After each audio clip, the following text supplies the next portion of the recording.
네, 부정맥의 네 번째 시간으로 오늘은 AV 정셔널 디스미아에 대해서 공부하도록 하겠습니다. 네, atrioventricular junctional dysrhythmias, 방실 접합부에서 발생하는 부정맥입니다. AV 정션, AV 정션에 있는 AV 노드와 히스 번들이죠. 번들 오브 히스 혹은 히스 번들이라고 하는데 이 두 군데에서 생기는 부정맥을 우리가 AV 정셔널 디스미아라고 부릅니다. 네, AV 정션은 세컨드 페이스메이커로 작용을 하죠. 그래서 SA 노드가 정상적으로 작동하지 않을 때 AV 정션이 잠재적인 페이스메이커 역할을 합니다. AV 노드가 페이스메이커가 된다는 얘기는 무엇이냐? SA 노드에서 혹은 심방이 먼저 수축하지 않는다, 자극을 받지 않는다라는 의미죠. 그래서 impulse begins, 어디에서 자극이 생깁니까? AV 정션 혹은 요 부위에서 AV 노드 근처에서 먼저 자극이 생기겠죠. 그럼 그 자극이 어디로 갈까요? 에트리알로 가고 또 벤트리클로 이동을 하게 되겠죠. 그렇기 때문에 심방이 먼저 수축하는 것이 아니기 때문에 에트리알 킥, 우리가 심방이 수축하고 짜지는 그런 작용이 없기 때문에 카디악 아웃풋은 감소되는 특징을 보일 수가 있겠죠. 우리 정션에서 생기는 리듬의 특징은 크게 이제 세 가지입니다. 첫 번째, 방향이 심방에서 심실로 가는 것이 아니에요. 이것을 우리가 역행 전도라고 부릅니다. AV 정션에서 생긴 리듬이 심방으로 올라가는 것이죠. 그래서 우리가 EKG에서 리드 2에서 일반적으로 P 웨이브가 위로 올라가고 QRS 웨이브, T 웨이브, 이것이 일반적인 우리가 EKG의 모습이라고 하겠죠. 역행 전도에서는 이 P 웨이브가 위로 올라가지 않고요, 뒤집어져서 나타나는 특징이 있습니다. 또는 P 웨이브가 QRS에 묻혀서 나타나기도 합니다. 세 번째로 QRS 컴플렉스가 나타나고 그 다음에 P가 나타나기도 합니다. 이 세 가지가 우리가 그 AV 정셔널 리듬의 아주 대표적인 특징이라고 할 수 있습니다. AV 정셔널 디스리스미아에서 갖고 있는 또 특징 중에 하나는 AV 정션 이후의 리듬은 정상입니다. 전도는 정상이에요. 그렇기 때문에 QRS는 정상이다, 비정상이다, 정상이지요. 그리고 어디에서 문제가 가장 많이 나타나겠어요? P 웨이브의 이상이 많이 나타나겠죠. 네, 방실 접합부에서 나타날 수 있는 첫 번째 부정맥, 우리가 PJC를 간단하게 살펴보도록 하겠습니다. PJC는 우리가 Premature Junctional Contraction이라고 부르고요. 방실 접합부 조기 수축이라고 부릅니다. Premature 하다라고 하는 거는 뭔가 미숙하다라는 뜻이죠. 이 얘기는 뭐냐면 원래의 비트가 있을 수도 있고 없을 수도 있는데 SA 노드보다도 먼저 정셔널 컨트랙션이 나타날 수 있다는 말을 의미를 합니다. 그래서 single early firing of junctional ectopic focus, ectopic이라고 하는 건 우리가 기회 수축이라고 한다 그랬죠. 기회, 원래 SA 노드가 아닌 다른 부위에서 이제 어떤 스티뮬레이션이 생기는 거를 얘기를 하는데 single early firing이 나타나는 거예요. 조기에 어떤 전기 자극이 만들어지는 거죠. 어디에서? 정셔널에서. 그걸 우리가 premature junctional contraction이다라고 부릅니다. 네, premature junctional contraction 혹은 complex라고 하기도 하고요. contraction이라고 부르는데 이 PJC가 갖고 있는 몇 가지 특징들 좀 보도록 하겠습니다. ectopic foci이고 early beating이기 때문에 일반적으로 비트가 60 내지 100회 정도를 갖습니다. 실제 우리가 AV 정션에서 리듬이 생기는 경우에 SA 노드가 전혀 작동을 하지 못하고 AV 정션에서 만약에 페이스메이커가 만들어진다라고 하면 그 리듬의 숫자는 우리가 하트레이트는 한 40에서 60회 정도가 되겠죠. 그게 정셔널 리듬의 특징이었어요. 하지만 이 프리머처 정셔널 컴플렉스 혹은 프리머처 정셔널 컨트랙션 리듬의 특징은 얼리 비트가 생긴다는 거예요. 그 얘기는 뭐냐? SA 노드가 부분적으로 작동을 하고 있다라고 하는 걸 의미하죠. 그렇기 때문에 비트는 일반적으로 60에서 100회 정도를 보입니다. 그래서 베이직 리듬을 보여주지만 이제 엑토픽 포커스가 같이 나타나는 특징을 가지고 있고요.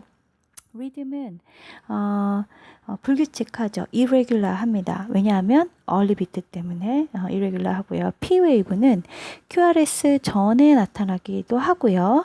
묻히기도 하고요. QRS 컴플렉스에 묻히기도 하고 이후에 나타나기도 합니다. 또 앞에서 얘기했던 것처럼 네거티브 P가 뒤집어지는 웨이브를 나타내기도 한다 그랬죠. PR 인터벌은 일반적으로 짧아요. 0.12초 미만으로 PR 인터벌이 떨어진다고 했습니다. QRS 컴플렉스는 일반적으로 정상입니다. 정상인 모습을 많이 나타내지만 이상한 경우가 동반되기도 해요. 그래서 컨덕션 전도는 심방으로 역행하게 되죠. 그래서 retrograde through the atria, usually normal through the ventricle. 여러분 유인물에 그렇게 나와 있죠. 어떻게 하는 거예요? retrograde 한다는 것은 역행한다는 의미죠. 어디에서? AV 정션에서 atrium으로 역행하게 되고 일반적으로 이제 ventricle에서 나타나는 컨덕션은 노말이다 이 얘기입니다. 네, PJC의 리듬을 보도록 하겠습니다. 리드 2의 리듬을 보시면은 딱 보시기에 어때요? 하트레이트는 규칙적인가요? 불규칙적인가요? irregular하지요. 지금 이렇게 비트가 나타나다가 하나 비트가 앞으로 좀 당겨진 것을 볼 수가 있습니다. 그래서 리듬이 irregular하다라는 걸 확인할 수 있고요. 엑토픽 비트가 나타나고 있고 엑토픽 비트가 나타날 때 이때 우리 보면 P 웨이브가 어떻게 돼 있어요? 뒤집어져 있죠. 그래서 이런 뒤집어져 있는 특징, 이게 정셔널 리듬 중에서 이제 프리머처 정셔널 리듬이다라고 하는 것을 볼 수가 있고요. 일반적으로 PJC는 증상이 없습니다. 그래서 무증상인 경우가 많고 에이심토매틱이고 중재도 특별한 중재가 필요 없는 경우가 많아요. 왜냐하면 어떤 심각한 카디악 아웃풋의 감소가 없기 때문에 그렇습니다. 하지만 뭐 카디악 아웃풋이 감소가 되어져 있고 환자가 심텀을 느끼기 시작을 하면 우리가 중재가 필요하겠죠.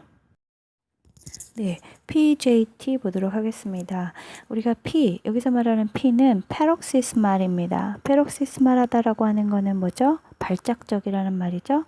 J는 정셔널, T는 타키카디아입니다. 그래서 발작성, 연접부성 빈맥이다. 혹은 접합부 발작성 빈맥이다. 이렇게 부릅니다.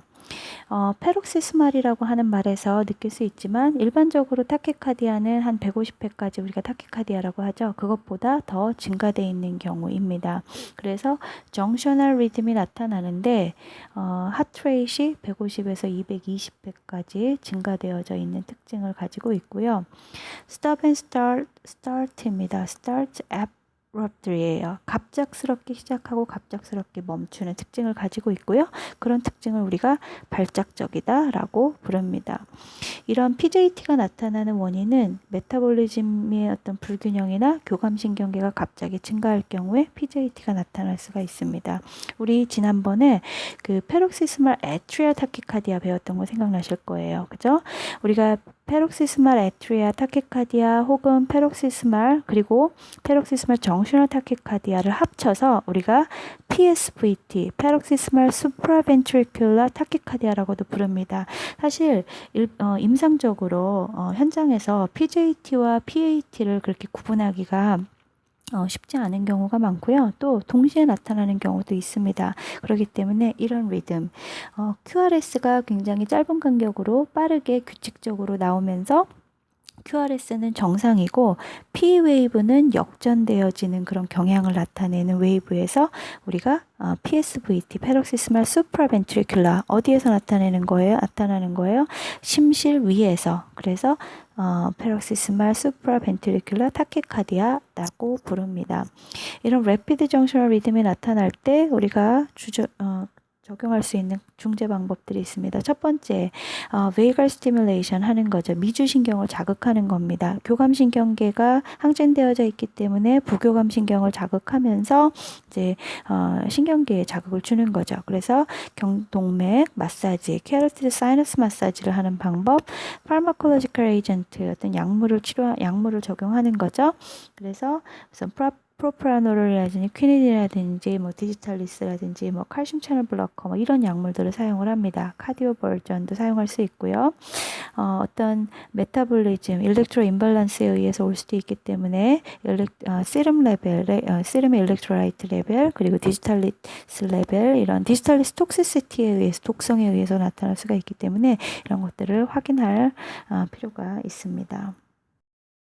네, PJT 리듬을 보시면은 패럭시스말 하기 때문에 정상적인 비트가 나오다가 어때요? 갑작스럽게 지금 정션에서 리듬이 생기면서 이제 타키카디아가 나타나는 특징을 보이고 있습니다. 그래서 노멀 리듬도 보여지면서 그 이후에 갑작스럽게 타키카디아가 증가되어서 나타나고 있고, P웨이브는 어때요? 정상 P인가요? P가 비정상이죠? 약간 역전되는 그런 특징을 보여주는 게 PJT 리듬이라고 볼 수 있습니다. 네, 이런 것도 PJT 리듬이라고 볼 수 있죠. 타키카디아가 나타나고 있고, 어때요? P웨이브가 이렇게 뒤집어서 나타날 수가 있죠. 네, 두 번째로 Disturbance in Impulse Conduction이에요. 전도장애이죠. 어디에서의 전도장애이냐? AV, Atrioventricular Node 혹은 그 정션 부분에서의 어떤 컨덕션의 장애를 우리가 AV 블럭이다, Atrioventricular 블럭이다 라고 부릅니다. 동반결절, SA 노드에서 시작한 심장 수축이 어디에 도착해요? 방실결절, AV 노드에 도착을 하죠. 그리고 나서 번들 오브 히스 속으로 전도가 들어가게 되는데, 그 과정, AV에서부터 번들 오브 히스 요 과정의 전도가 지연되거나 차단되는 것을 우리가 AV 블럭이다 라고 부릅니다. 이 AV 블럭의 전도장애의 정도에 따라서 얼마나 심각하냐에 따라서 1도 블럭, 2도 블럭, 3도 방실 블럭, AV 블럭으로 이렇게 구분해서 공부를 하겠습니다. 네, SA 노드에서 생긴 전기 흥분이 전도 과정에서 지연되는 것, 그것을 우리가 1도 장애, 1도 방실 블럭이다 라고 얘기를 합니다. 페이스메이커에서 생긴 전기 자극이요, 어디까지는 정상적으로 도달을 하냐면 방실결절, AV 노드까지 근처까지는 정상적으로 도달을 하는데, 방실결절에서 그 번들 오브 히스 속으로 들어가면서 이제 전도가 좀 늦어지는 특징이 그 1도 방실 블럭이다, first degree AV 블럭이다 라고 얘기를 합니다. 일반적으로 페이스메이커에서 박동수가 생기기 때문에요, 레이스는 60에서 100비트가 정상적으로 나타납니다. 그리고 느리지만 사실 모든 자극은 거의 다 심실까지 전달된다고 그렇게 알려져 있죠. 리듬은 규칙적이에요. P웨이브는 정상이겠죠. 왜냐하면 SA 노드에서 자극이 생겨서 방실까지는 어때요? AV 노드까지는 정상적으로 진행이 된다 그랬어요. 그렇기 때문에 P웨이브는 정상이고요. QRS, 심실이 수축하기 전에 먼저 P웨이브가 나타나겠죠. 이 first degree AV 블럭에서 제일 중요한 특징적인 것은 EKG의 양상은 PR 인터벌이 어떻게 되겠어요? 0.2초 이상으로 지연되어서 나타나는 것이 first degree AV 블럭의 특징이라고 볼 수가 있습니다. QRS는 정상이고요. 컨덕션은 일반적으로 심방의 전도가 정상이기 때문에 정상이고, AV 노드 근처에서 지연이면서 심실에서는 정상인 그런 특징을 가지고 있습니다. first degree AV 블럭은요, 보통 AV 블럭에서 히스 블럭으로 넘어가는, 번들 오브 히스를 넘어가는 그 인근에서 나타나는데요. 요 AV 노드보다 뭐 좀 위쪽에서, AV 노드 위쪽에서 약간 상부 쪽에서 차단이 발생할 경우에는 더 예후가 좋겠죠. 그런데 이 지연되는 그 포인트가 뭐 심실 쪽으로 더 아래쪽으로 내려갈수록 예후는 더 나쁠 거예요. 매니지먼트는 사실 임상적으로 클리니컬 매니페스테이션이 없으면은 관리는 하지 않습니다. 디지탈리스라고 하는 약물이 어떤 블럭을 초래할 수도 있기 때문에 그런 경우에는 톡시시티 검사를 하거나 아니면 약물의 레벨을 조절을 해서 약물을 조절을 해줘야 되겠죠. 네. 전형적인 그 first degree AV 블럭입니다. P가 지금 어디에서 나타나고 있나요? lead2에서 지금 P가 여기서 나타나고 있죠. 그죠? P가 이렇게 나타나고 있는데 R이 어디예요?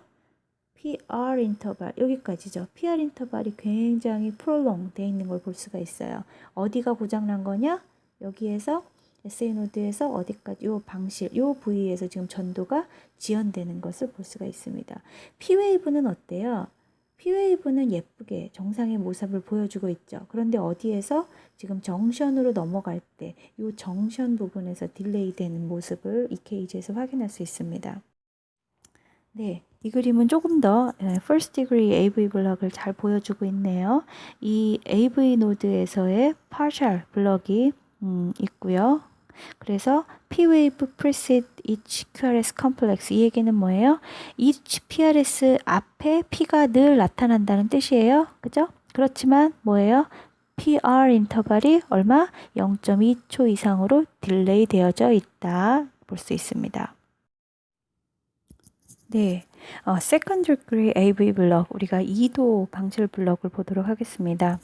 동방결절에서 들어온 전기 자극이요. 아까 1도 자극에서 1도 블럭의 방실 블럭에서는요. 거의 대부분 거의 다 전도가 된다고 했습니다. 하지만 2도 방실 블럭에서는 동방결절에서 온 전기적 자극이 이 AV 노드에서 심실로 전달되지 않고요. 때때로 뭐 항상 그런 건 아니지만 때때로 간헐적으로 차단되는 것을 얘기를 합니다. 그렇기 때문에 맥박이 한 번씩 건너뛰는 그런 증상이 나타나죠. Intermittent drop of QRS는 뭐냐면 한 번씩 맥박이 건너뛴다. QRS가 드랍된다라는 의미입니다. 원인으로는 뭐 코로너리 아테리 디지즈, 디지털 톡시시티 등등의 질환들이 있을 수 있고요. 세컨드 디그리를 우리가 또 다시 두 가지 타입으로 나누어서 설명을 합니다. 모비츠 타입 1, 모비츠 타입 2로 분류해서 설명을 하기도 합니다. 모비츠 타입 1은요. 우리가 그 웬케바우 현상이라고도 부르는데요. 방실 결절에 어떤 부름기가 지연되는 그런 현상이라고 합니다. 우리가 PR 인터벌이 점점 길어져요. 그래서 PR 간격이 우리가 아까 앞에서 AV 블럭의 1도 그 first degree에서는 PR 인터벌이 점점 이제 지연된다고 그랬죠. 뭐 0.2초 이상으로 지연된다고 하는데 그 똑같이 계속적으로 지연되는 것이 아니라 점점점 길어져요. 한 번은 뭐 0.12, 0.15, 뭐 0.18 이렇게 나타나다가 점점 연장되다가 너무 길어지게 되면 중간에 한 번씩 QRS가 탈락되는 이제 그런 현상이 나타나고요. QRS가 탈락됐다가는 또 그 다음에는 다시 짧은 PR 인터벌을 보여주는 거 이제 그런 것이 이제 몰비츠 타입 A라고 보면 되겠습니다. P하고 QRS의 개수를 이제 스트립에서 세어보면은 P가 더 많겠죠? 왜냐하면 QRS는 드랍이 되니까 P가 더 많을 거고요. P와 QRS는 늘 1대1로 대응이 되어야 되는데 대응이 되지 않는 것이 세컨드 디그리 AV 블럭이라고 보면 되고 다른 형태에 비해서는 좀 마일드한 형태이고요. 그렇기 때문에 예후도 좀 좋겠죠. 리듬은 좀 스테이블한 그런 특징이 있습니다. 맥박은 좀 불규칙할 수 있어요. 펄스는 불규칙하지만 리듬은 그래도 상대적으로 스테이블하고 그렇습니다. 관리는요. 일반적으로 증상이 없으면은 특별히 뭐 인터벤션을 하지 않아도 돼요. 하지만 우리가 이 세컨드 디그리가 계속 지속될 경우에 더 심한 이제 이제 third degree AV 블럭으로 이렇게 진행될 수가 있고 또 complete 블럭으로 갈 수가 있기 때문에 항상 증상이 더 악화되는지를 확인을 해야 됩니다. 그리고 원인에 따라서 우리가 대처를 할 수 있습니다. 네. 세컨드 디그리 AV 블럭에서 몰비츠 타입 2를 보도록 하겠습니다. 몰비츠 타입 1보다 타입 2가 조금 더 좋지 않은 형태로 그렇게 보시면 될 것 같고요. QRS가 드랍되는 거는 몰비츠 A1과 똑같아요. 하지만 차이가 있다면 우리가 앞에 몰비츠 타입 A에서는 1에서 타입 1에서는 PR 인터벌이 어떻게 된다고 그랬어요? 점차 늘어난다고 그랬죠. 그래서 늘어나는 건데 이 몰비츠 타입 2에서는요.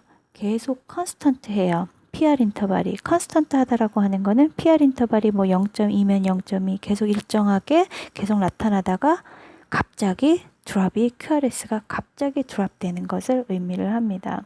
그래서 P와 QRS의 비율이 뭐 2대1, 3대1, 4대1 이렇게 진행이 될 수가 있고요. 이렇게 4대1 이렇게 진행이 되다가 이제 third degree, 그 3도 방실 블럭으로 이제 악화되는 경우가 많이 나타난다고 볼 수가 있죠. rate은 이제 우리가 뭐 다양한 어떤 심박동수를 보여줄 수가 있고요. 리듬은 당연히 불규칙하겠죠.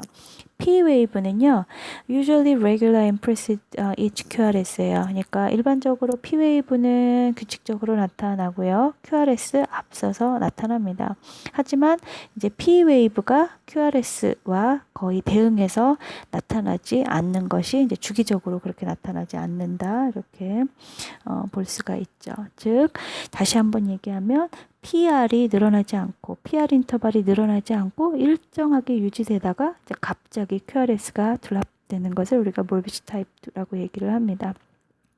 QRS 컴플렉스는요, 일반적으로 비정상인 어떤 그런 특징을 보여줍니다. 왜냐하면 지금 우리가 세컨 디그리로 넘어가게 되면 지금 어디까지 번들 오브 히스까지 내려온 것을 의미를 하기 때문에 전도장애가 번들 오브 히스는 심실에 포진되어져 있죠. 그렇기 때문에 QRS는 이제 비정상적으로 나타나고 QRS는 0.12초 미만이어야 되는데 QRS 컴플렉스 0.12초 이상으로 이렇게 지연되는, 그러니까 심실에서 어떤 전도 장애가 나타나기 시작하는 것이 이제 몰비지 타입 2라고 이렇게 보시면 되겠습니다. 매니지먼트는요, 아트로피라든지 이소프로폴 약물을 쓸 수가 있고요. 심한 경우에는 이제 퍼머넌트 페이스메이커 혹은 템포럴 페이스메이커를 우리가 넣을 수도 있어요. 이런 이제 몰비지 타입 2 같은 경우에는 완전 블락, 컴플릿 블럭으로 넘어갈 가능성이 높기 때문에 이제 예방적으로 이제 페이스메이커를 넣어줄 수 있고요. 이제 심장 억제하는 약물이 들어가고 있다? 그러면 그런 약물은 좀 조정해 줄 필요가 있겠죠. 네. 우리가 AV 블럭의 이제 여러 가지 종류를 이제 그림으로 보여주고 있는 건데요. AV 블럭에서의 특징은 뭐라고 그랬어요? 그 PR 인터벌이 증가, 혹은 PR 인터벌이 증가하기 때문에 우리가 PQ 인터벌도 증가한다고 볼 수가 있겠죠. 그림을 보시면 first degree를 보시면은 1대1로, 그러니까 QRS의 드랍이 있어요, 없어요? 없죠. 1도 degree에서는 QRS 드랍이 없고 PR 인터벌만 좀 이렇게 증가되어져 있는 것을 볼 수가 있습니다. 2도 블럭에서는 우리가 크게 이제 두 가지로 나타낸다고 그랬어요. 몰비지 1과 몰비지 2 두 가지가 있다고 그랬죠. 첫 번째 타입에서는요, PR 인터벌이 어떻게 돼요? 점차 증가하죠. 그러면서 PR 인터벌이 점차 증가하다가 이제 QRS가 드랍하기 때문에 P보다 뭐예요? QRS가 숫자가 더 많은 이제 특징을 나타내고 있고, PR 인터벌이 지속적으로 증가한다. 이제 그걸 볼 수가 있습니다. 우리가 몰비지 타입 2에서는 벌써 우리가 타입 2에서 보면은 QRS 모양도 어때요? 벌어져 있죠? 0.12초 이상으로 벌어져 있어서 QRS 컴플렉스에도 문제가 나타나기 시작을 하고요. 일반적으로 P가 나타나는 것은 이제 규칙적으로 나타나다가 이제 갑작스럽게 예고 없이 드랍하는 것이 세컨드 디그리의 몰비지 타입 2, 몰비지 타입 2 블럭이라고 보시면 되겠습니다. 다음 3도 블럭 보도록 하겠습니다. 네, 그 정셔널 리듬에서 블럭에서 제일 심각한 형태라고 볼 수가 있겠죠. third degree AV 블럭, 우리가 complete 블럭, 완전 블럭이라고도 3도 방실 블럭, 완전 블럭 이렇게 봅니다. 완전 심장 블럭, 동반결절에서 나오는 SA에서 노드에서 오는 모든 자극이 이제 AV 노드를 지나면서 완전히 차단이 되는 것을 얘기를 합니다. 그래서 우리가 AV dissociation, 우리가 헬이라고 부르죠. 한국말로 번역해서는 association이 없다라고 하는 거예요. 그래서 심방과 심실의 연결이 전혀 없는, 심방과 심실이 완전히 다르게 되는, 심방과 심실이 분리돼서 독립적으로 이제 수축하는 형태를 보여주는 것이 third degree AV 블럭이다. 이렇게 보시면 되겠습니다. ventricular rate은 보통 한 40에서 60회 정도 나타나는데요. 보면 심방의 rate은 정상이에요. 이 얘기는 뭐냐? SA 노드는 정상적으로 뛰고 있다는 거죠. 그죠? SA 노드가 뛰는데 AV 노드에 도착을 하면 전달이 안 되는 거예요. 그렇기 때문에 SA 노드는 계속 규칙적인 자극을 보내고요. 심실은 받아들이지 못하기 때문에 어떻게 해요? 수축을 해야 되죠. 그렇기 때문에 자신이 어떤 페이스메이커로서 만들어서 이제 심실 수축을 진행을 하게 됩니다. 그러면 심실은 45회 미만으로 페이스메이킹을 하죠. 그렇기 때문에 45회 미만으로 QRS 컴플렉스가 이제 나타나고 심실 수축이 나타나죠. 리듬은 대체로 규칙적이에요. 이제 AV 그 방실이 서로 따로 논다는 것이 문제지. 리듬은 규칙적으로 나타납니다. P웨이브는 어때요? 정상이에요. 정상이지만 QRS와 연관이 있을까요? 없을까요? 없겠죠. 그냥 P는 그냥 계속 나타나는데 Q하고 상관없이 나타나는 그런 특징을 갖고 있고 PR 인터벌 역시 규칙성이 없겠죠. PR 인터벌은 P에서부터 QRS까지의 어떤 시간을 얘기를 하는데 전도가 전달되는 시간을 얘기를 하는데 규칙성이 없어요. QRS 컴플렉스는 심실의 수축을 얘기를 하는데요. 심실 접합부에서 페이스메이커로 조절이 좀 잘 되면 QRS 컴플렉스는 정상적인 QRS를 보여줍니다. 하지만 이 심실 접합부의 페이스메이커가 잘 조절이 되지 않을 경우에는요. QRS 컴플렉스가 이렇게 늘어나는 넓어지는 와이드 QRS 컴플렉스가 보여진다고 보실 수가 있습니다. 네, 3도 방실 블록. 여러분 그 유인물을 보시면은 EKG하고 Regular PP 인터벌이라고 적혀 있을 거예요. Regular PP 인터벌이라고 하는 것이 여기 지금 그림에서 확인할 수가 있는데요. 지금 P웨이브하고 P웨이브 어때요? 레귤러하게 나타나고 있는 걸 볼 수가 있어요. RR 인터벌, 레귤러 RR 인터벌은 뭐죠? R과 R이 서로 레귤러하게 나타난다는 거예요. 이 얘기는 정말 완전히 심방과 심실이 각자 따로따로 놀고 있다라는 것을 의미합니다. 근데 정상 EKG는 어때요? PQRS가 어떻게 돼요? 서로 PQRS 이렇게 연결되어져 있어야 되죠. 그렇기 때문에 완전히 이제 서로 따로 독립적으로 놀다 보니까 absence of meaningful, consistent PR interval, PR 인터벌에는 문제가 생기는 거예요. PP도 괜찮고 RR도 괜찮은데 PR 인터벌이 의미 있고 지속적인 PR 인터벌이 나타나지 않게 되는 거죠.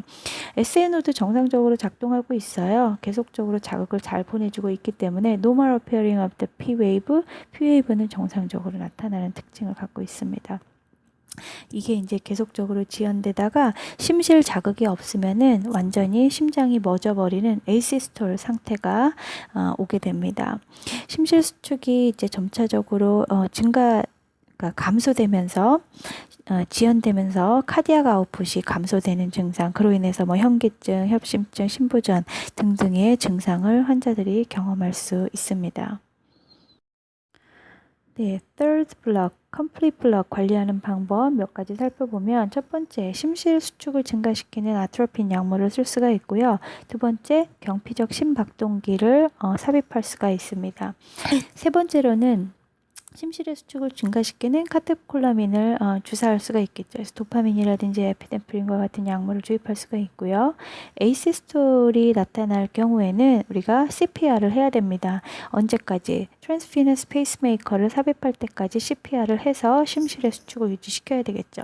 트랜스피너스 페이스메이커라고 하는 거는 우리가 경피적 심박동기를 삽입하는 방법 중에 하나로 카테타를 집어넣어서 응급으로 카테타를 통해서 페이스메이커를 일시적으로 삽입하는 것을 우리가 트랜스피너스 페이스메이커라고 합니다.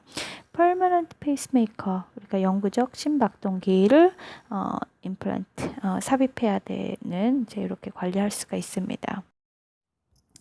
네, 여러분 유인물에 나와 있지는 않지만 이제 교과서에서 간단하게 언급하고 있는 애덤 스트로크 신드롬을 보면 애덤 스트로크 신드롬은요, 3도 방실 블럭에서 나타나는 어떤 현상을 얘기를 합니다. 그래서 3도 방실 블럭에서 심실이 제대로 수축되지 않고 지연될 경우, 그래서 심실 수축이 5초 내지 10초 이상 지연이 되면 어떻게 되겠어요? 카디악 아웃풋이 감소하겠죠. 카디악 아웃풋이 감소하면 뇌로 가는 혈류량도 감소하게 되고, 그로 인해서 이제 현기증이나失神이나 경련을 일으키는 그런 것을 우리가 애덤 스트로크 신드롬이라고 이야기를 합니다. 그래서 심실에 자극이 없을 때 뇌혈류량이 감소되어서 이제 갑작스럽게 무의식이나 이제 사망을 초래할 수 있는 그런 것을 우리가 애덤 스트로크 신드롬이라고 합니다.